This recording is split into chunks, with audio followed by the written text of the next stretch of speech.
Hello and welcome to the Heart Hook Home Video Crochet Podcast. My name is Ashley. I am your host, and today we are going to talk about a lot of my recent makes, some of the new designs that I am working on that will be coming out in the coming months, a design that I just recently published, kind of the thought process that went into that, and yeah, we're just going to chit chat for a little bit, have a good refresh, kind of catch up on everything that has been going on the last few weeks.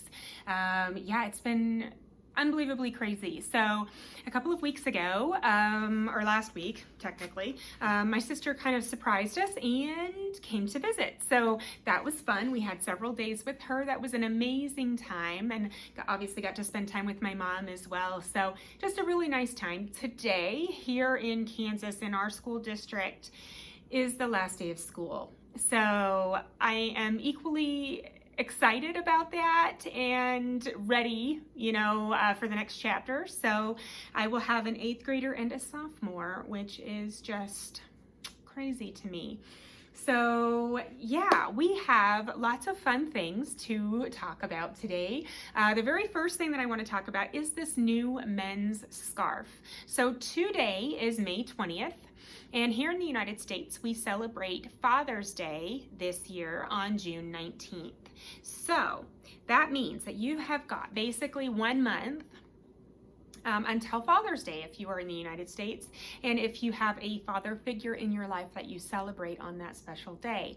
I was asked by We Crochet if I would create a brand new pattern relating to men for June, and I came up with this stunning scarf that really is a unisex scarf, but it's very masculine in that it's got very tall, stately stitches, and the effect that it has in the texture of it, also paired with the kind of yarn that I used. My friend Suzanne did crochet one as well that is a tweed yarn, and that looked absolutely stunning. So this is just the simple, I'm calling it the men's reversible scarf. So I published this one yesterday on hearthookhome.com as a free pattern. There is a paid option, but it's a free pattern that you can find on the blog. And look at the depth of these stitches. Isn't that absolutely gorgeous? I love it so much. If you look on the opposite side, you can see that it is reversible, completely reversible. Isn't that beautiful? I do have a video tutorial for this particular stitch. This is called the diagonal stripes stitch. For this one, we are using post stitches, which is front post double crochet and back post double crochet. We are using those in a way that creates just this constant diagonal staggering, so that no matter how you look at it, it is always just one long diagonal piece. And if you look at it from the opposite direction, it looks exactly the same. Isn't that amazing? I love it. So that when you are wearing your scarf, you sit back down, so that when you are wearing your scarf, and honestly, this can be a unisex on, like I said, it's Father's Day because I feel like it's a masculine look. But if you used a more delicate yarn, or whatever, even just a worsted weight, this is great for wearing, because no scarf is ever going to lay completely flat. It's always going to get twisted around or something as you wear it, and so this is perfect for wearing all different kinds of ways. So let's do this one. This is how I had my son model it. My youngest, he's such a ham. We went to the park, and I was sitting here and I was crocheting on my swimsuit cover-up that I'm getting ready to show you here in a second. But he comes out wearing this sweater, and it was a little warm, I'll give him that that day. But he goes, "Mom, I'll model for you, but I'm not trying to wait all day." And I was like, well, that's the most man thing I've ever heard you say. Oh my goodness. But we went to the park, or the sidewalk next to the park, and I got these beautiful photos of him modeling this scarf, and it's absolutely stunning. I love it. So there is a full video tutorial for this stitch and for this, essentially for this scarf.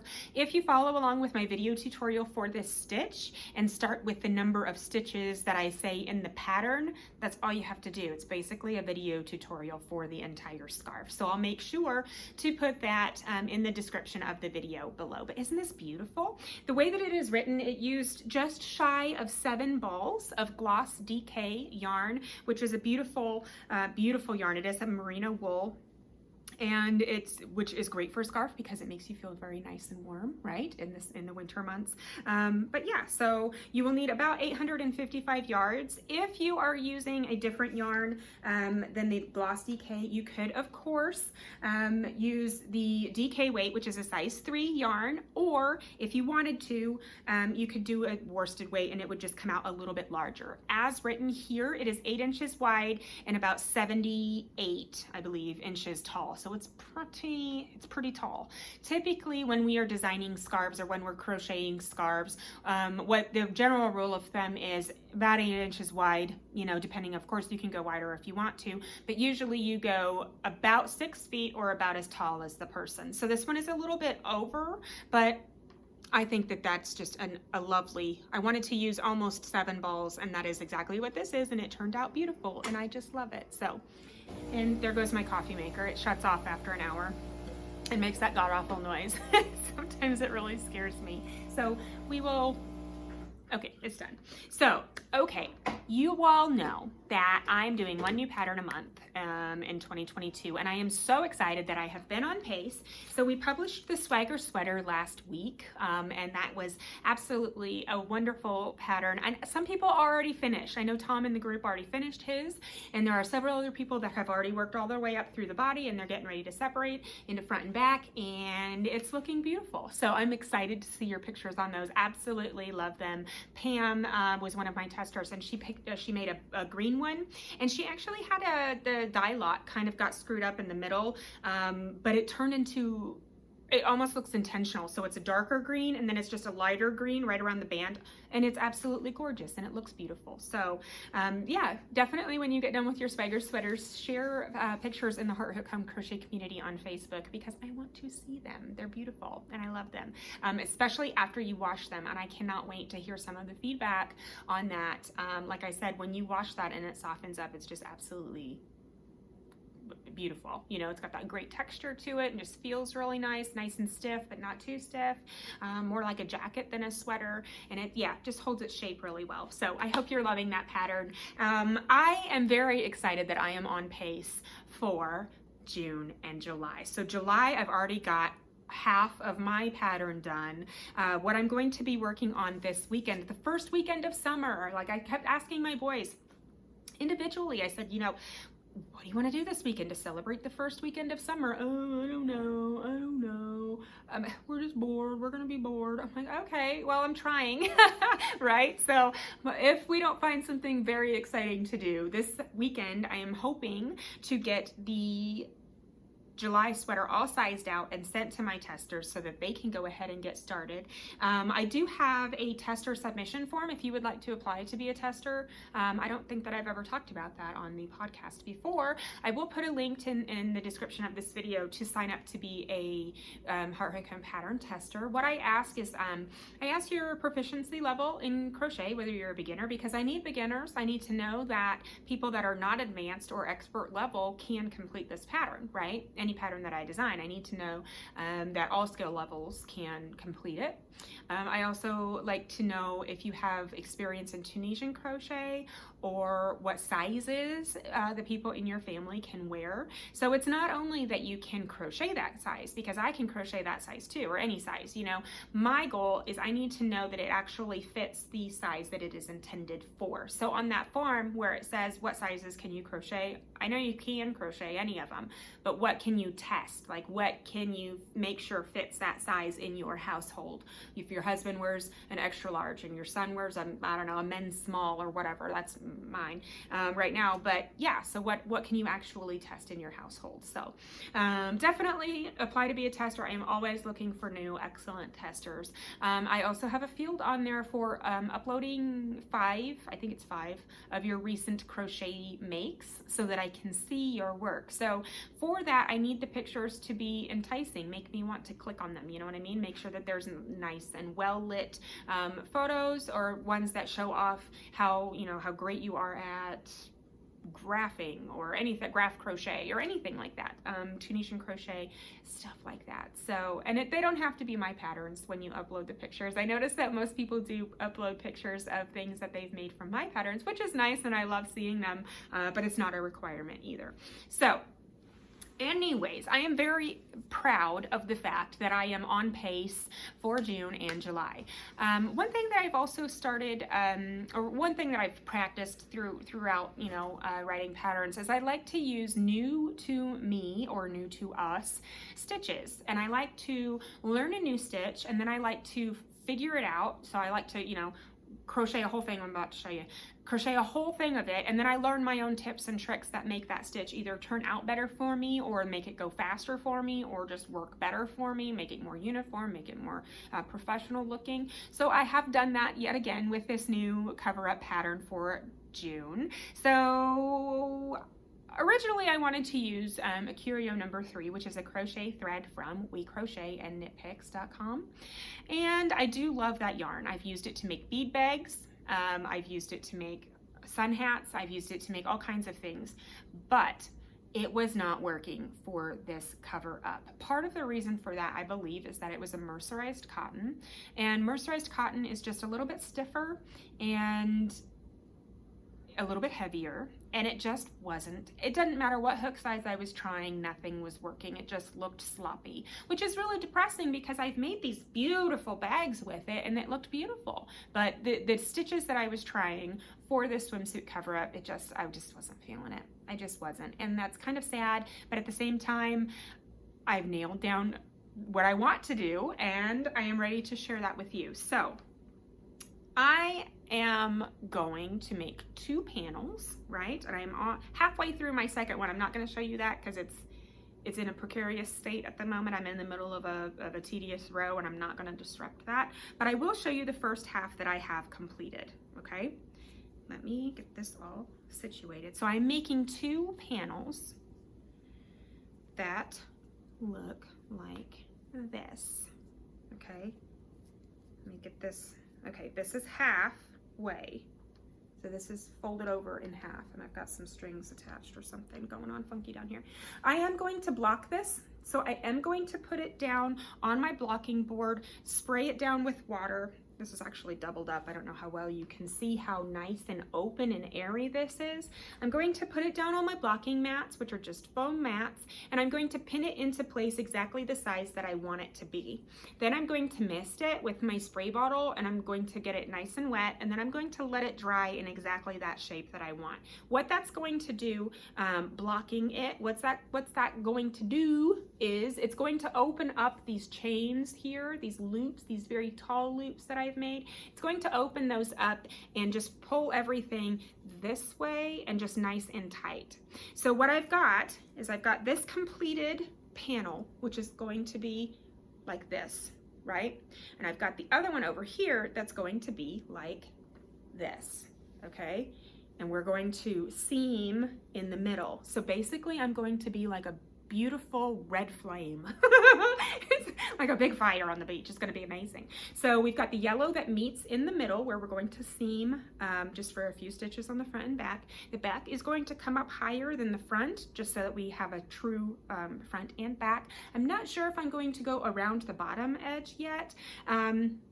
Just to kind of clean things up, or if I'll like that kind of a raw edge. I almost feel like it kind of needs it for this particular design, but it's going to come out almost to the elbow once we're done. Going to be a nice V-neck like this. It's absolutely stunning and I cannot wait. I've got half of the other panel done, so I'm about to, right where it starts, this true orange right here, and it's absolutely gorgeous. Isn't that lovely? Let me put it over my shoulder and you'll be able to see more of, with my dark shirt, you'll be able to see more of how it's actually going to look, right?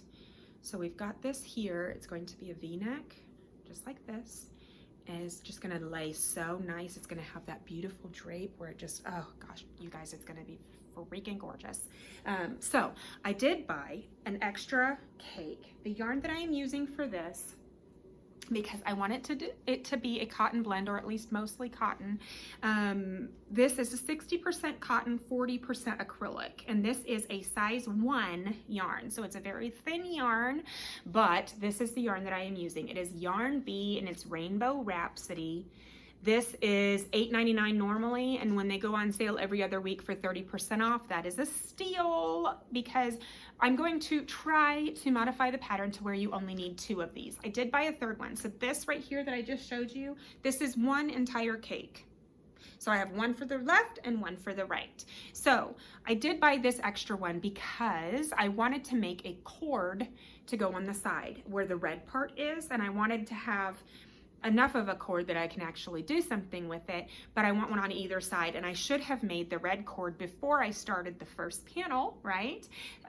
So what I think I'm going to do, just for speaking of a design element here, instead of forcing everyone to buy a third cake of yarn, I'm going to shorten the rows, I think, by maybe, I don't even know, maybe only 10 stitches, because overall, when you're talking about the entire length of the entire thing, 1 inch is not going to make a difference as far as the width goes. I might even do 2 inches just to make sure that we have plenty of yarn, but we'll go ahead and make that cord first and then start with the crocheting of the 2 panels as it transitions into that orange and then into that beautiful yellow. So I cannot wait. I should have brought them over here. I have a picture, or I have a new tube of beads that I just bought that are bright red, bright orange, bright yellow, and it's a mixed seed beads, the size 6 seed beads, and I'm going to test it. I don't know if I'll end up going with it for the full entire thing or not, but I'm going to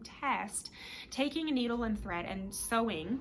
I'm not going to try to crochet them in there, although I do have a tutorial for that. At this point, it would be easier for me to just go through with a needle and thread and add beads, but I'm thinking, I'm mulling it over, right? We'll see what actually happens. But I'm thinking that I will only put the beads, and keep in mind, they're these colors all mixed up together, only on the edge here every so often, and I'm not sure how many I would add. I don't know. I don't want like a ton of them, but I feel like if I put one every ½ inch or so all the way up the entire arm side of this on both sides, I feel like that would weigh it down just enough to make it drape just beautifully.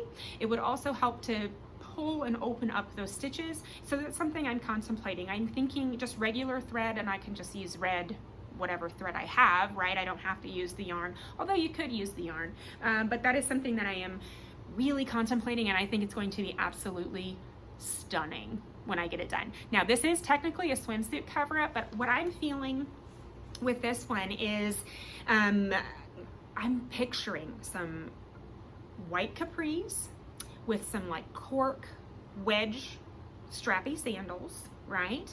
A big floppy hat that's a cork colored, right? And then this beautiful, beautiful bright cover up, but you can wear it over a tank top to like dinner on the beach or dinner just out or whatever. But I mean, it is absolutely stunning, and that is what I've got in my head.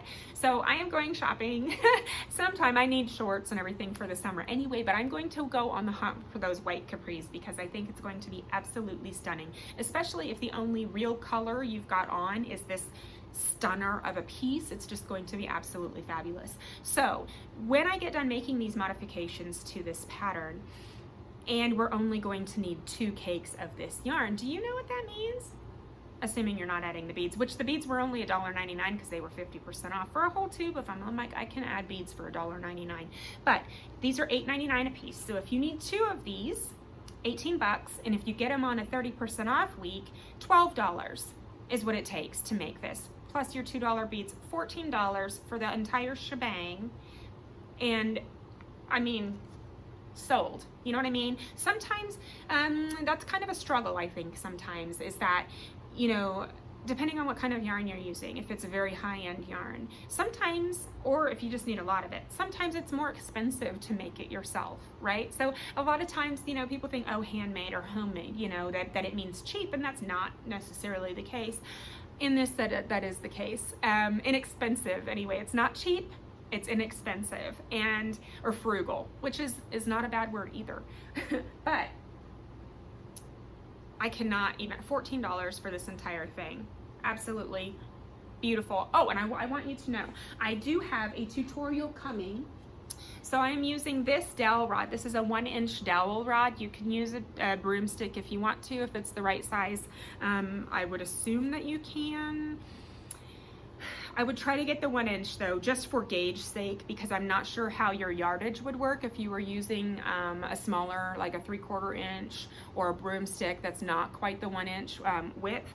But I want you to know I'm going to have a tutorial for this stitch. Like I said earlier, I like to start new patterns that use a new to us stitch that we've never done before, and then I like to master it, and then I like to do a video tutorial for you showing the ways that I do this stitch and the ways that, you know, it just looks more professional or that it works faster or better for me. But I want you to know that this is not difficult at all. I know it looks kind of intimidating, but it's absolutely not difficult at all. And the rest of it is just single crochets and double crochets. So that is literally it. And even this loopy part here, all that really is a single crochet. It's just a super tall one, technically, kind of. But I'm just telling you, it's not hard. And I will have a full video tutorial for you, probably coming next week before this pattern is published. So I am very excited about that one. The last thing that I want to show you is the stitches and the yoke of the rainbow sweater, as I am calling it. So you know that I showed you, I don't know if I showed you on the last podcast or was that a different time, this rainbow yarn that I am using for this new cardi. Do you see all these beautiful colors in here? It almost looks a bit juvenile to me at the moment, because of how bright and vivid these colors are. But I was thinking that I may order this yarn in more muted colors, because one of my testers is doing all purples. She's doing a darker purple, a lighter purple, a lighter purple, a lighter purple, and then a very, very pale purple. And she's using 6 colors just like I am.